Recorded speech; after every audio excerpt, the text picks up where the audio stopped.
আমি অনেক রিসার্চ করে প্লে স্টোরে অনেকগুলো অ্যাপস দেখি যেগুলো আমাদের বড় বড় ফাইল সাইজকে অনেক ছোট ছোট বানাতে পারবে। যেমন ধরুন 500 MB একটা ফাইল সাইজকে 50 MB করতে পারবে।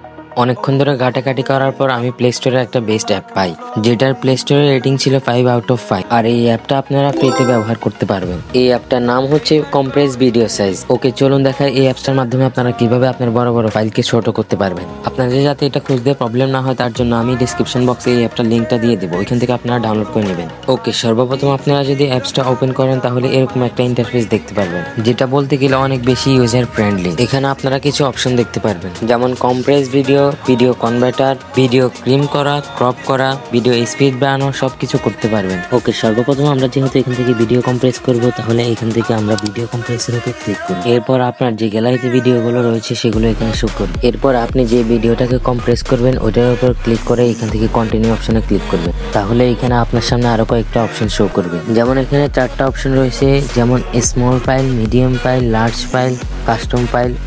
স্মল সাইজ মানে হচ্ছে আপনি আপনার ভিডিওটাকে কম্প্রেস করে একবারে ছোট বানিয়ে ফেলতে পারবেন। এখানে একটা কথা বলে রাখাই ভালো, আপনি আপনার ভিডিও যত বেশি ছোট করবেন আপনার ভিডিও তত বেশি ডিক্রিজ হবে।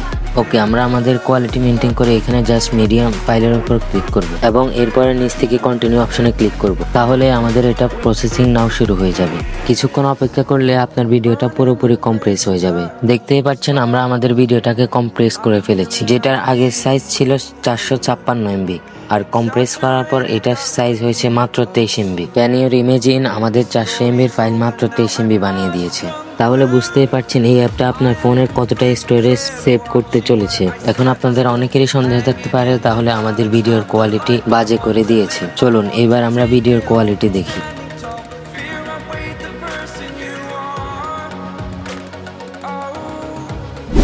যদি আমরা ভালো করে লক্ষ্য করি তাহলে আমাদের ভিডিও বেশি একটা ডিক্রিজ হয়নি, এখনো অনেক হাই কোয়ালিটিতে রয়েছে। এই অ্যাপটা আমাদের জন্য অনেক উপকার, বিশেষ করে যাদের ফোন স্টোরেজ কম বা লো কোয়ালিটি। ওকে, তাহলে আজকের ভিডিওটা এই পর্যন্তই। এই চ্যানেলে এটাই আমার ফার্স্ট ভিডিওটা ভালো লাগলে লাইক করে দিবেন এবং চ্যানেলটাকে সাবস্ক্রাইব করে রাখবেন।